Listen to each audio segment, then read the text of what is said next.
Hello நண்பா நண்பீஸ், welcome to funs entertainment media. இன்னைக்கான வீடியோக்குள்ள போறதுக்கு முன்னாடி இன்னைக்கு பர்த்டே செலிப்ரேட் இருக்க எல்லாத்துக்கும் என்னோட பர்த்டே விஷஸை சொல்லிக்கிறேன். சரி, இன்னைக்கான ஸ்டோரிக்குள்ள போயிடலாங்களா? ஒரு தாத்தா ஒருத்தர் இருக்காரு. அவர் ஆல்ரெடி இறக்க போற நிலைமையில இருக்காரு. அப்போ அவரோட பேரனை கூப்பிட்டு அவர் அந்த பேரன்ட்ட ஒன்று சொல்றாரு. நான் உன்னைய மாதிரி சின்ன வயசுல இருக்கும்போது எனக்கு நிறைய கனவு இருந்துச்சு. இந்த உலகத்தவே நான் மாத்திரணும் அப்படின்னு நினைச்சிட்டு இருந்தேன். கொஞ்சம் வயசானதுக்கு அப்புறம் தான் தெரிஞ்சு இந்த உலகத்தெல்லாம் நம்மளால மாற்ற முடியாது. அட்லீஸ்ட் நம்ம நாட்டையாவது நம்ம மாத்திருவோம் அப்படின்னு நினைச்சேன் அப்படின்றாரு. அதுவும் இன்னும் கொஞ்ச நாள் ஆக ஆக அவருக்கு இன்னும் கொஞ்சம் வயசு ஆகும்போது, அப்போ புரியுது, இந்த நாட்டையே என்னால மாத்த முடியாது. அட்லீஸ்ட் என்னோட ஃபேமிலி, எனக்கு க்ளோஸா இருக்கிறவங்க, அவங்களையாவது நான் மாத்திருவேன் அப்படின்னு நெனைக்கிறாரு. கடைசியில நான் இந்த படுக்கையில இருக்கேன். இப்பதான் எனக்கு புரியுது. நான் அட்லீஸ்ட் என்ன நான் மாத்தியிருந்தேன்னா, அத பார்த்து என் ஃபேமிலி மாறி இருக்கும்.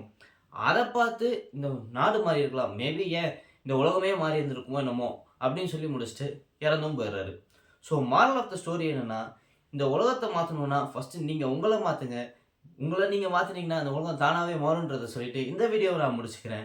அடுத்த வீடியோல உங்கள சந்திக்கிற வரைக்கும் உங்ககிட்ட இருந்து டாடா பை பை சொல்லிக்கிறது நான் உங்க பாலா. அண்ட் இது நம்ம ஃபன்சோன் என்டர்டெயின்மென்ட் மீடியா.